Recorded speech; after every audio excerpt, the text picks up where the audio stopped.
एक बार भगवान गणेश जी ने पृथ्वी के मनुष्यों की परीक्षा लेने का विचार किया।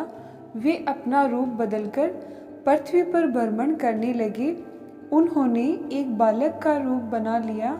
एक हाथ में एक चम्मच में दूध लिया और दूसरे हाथ में एक चुटकी चावल ले लिए और गली गली घूमने लगे। साथ ही साथ आवाज़ लगाते चल रहे थे, कोई मेरे लिए खीर बना दे, कोई मेरे लिए खीर बना दे।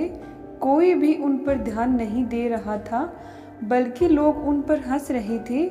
वे लगातार एक गांव के बाद दूसरे गांव इसी तरह चक्कर लगाते हुए पुकारते रहे, पर कोई भी खीर बनाने के लिए तैयार नहीं था। सुबह से शाम हो गई। गणेश जी भगवान लगातार घूमते रहे। एक बुढ़िया थी जो शाम के वक्त अपनी झोपड़ी के बाहर बैठी हुई थी। तभी गणेश जी वहाँ से पुकारते हुए निकले कि कोई मेरी खीर बना दे, कोई मेरी खीर बना दे। बुढ़िया बहुत कोमल हृदय वाली स्त्री थी।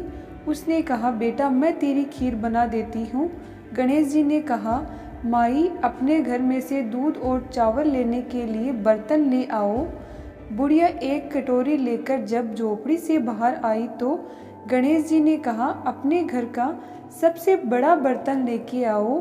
बुढ़िया को थोड़ी झुंझलाहट हुई, पर उसने कहा, चलो बच्चे का मन रख लेती हूँ। और अंदर जाकर वह अपने घर का सबसे बड़ा पतीला लेकर बाहर आई। गणेश जी ने चम्मच में से दूध पतीले में उड़ेलना शुरू किया। तब बुढ़िया के आश्चर्य की सीमा न रही जब उसने देखा दूध से पूरा पतीला भर गया है। एक के बाद एक वह बर्तन झोपड़ी से बाहर लाती गई और उनमें गणेश जी दूध भरते चले गए। इस तरह से घर के सारे बर्तन दूध से लबालब भर गए। गणेश जी भगवान ने बुढ़िया से कहा, मैं स्नान करके आता हूँ, तब तक तुम खीर बना लो, मैं वापस आकर खीर खाऊंगा। बुढ़िया ने पूछा, मैं इतनी सारी खीर का क्या करूँगी? इस पर गणेश जी भगवान बोले, सारे गांव को दावत दे दो। बुढ़िया ने बड़े प्यार से मन लगाकर खीर बनाई। खीर की मीठी मीठी खुशबू चारों दिशाओं में फैल गई। खीर बनाने के बाद वह हर घर जाकर खीर खाने का न्योता देने लगी।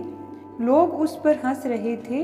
लोग कहने लगे, बुढ़िया के घर में खाने को दाना नहीं है और यह सारी गांव को खीर खाने की दावत दे रही है। लेकिन खीर की खुशबू से लोग खींचे चले आए।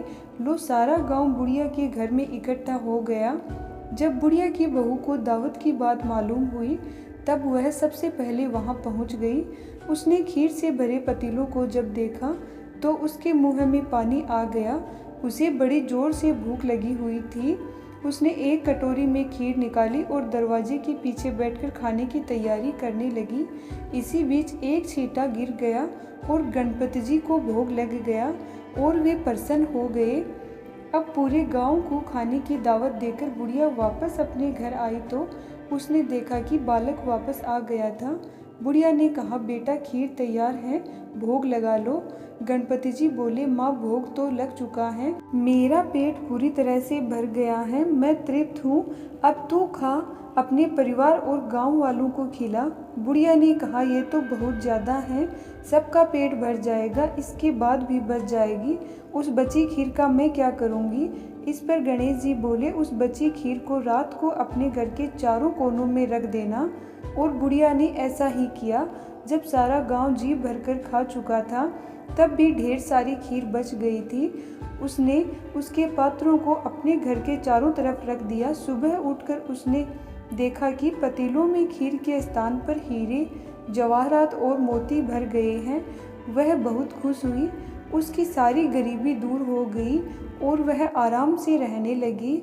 उसने गणपति जी का एक भव्य मंदिर बनवाया और साथ में एक बड़ा सा तालाब भी खुदवाया। इस तरह उसका नाम दूर दूर तक प्रसिद्ध हो गया। उस जगह वार्षिक मेले लगने लगे।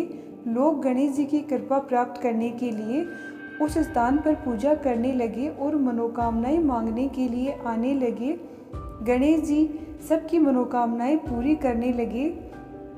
कहानी के अंत में वही, मैं आज यही शुभकामनाएं दे रही हूँ, कहते को सुनते को हुकारे भरते को। जैसी कृपा गणेश जी ने बुढ़िया पर की, वैसी ही कृपा हम सब पर भी करना।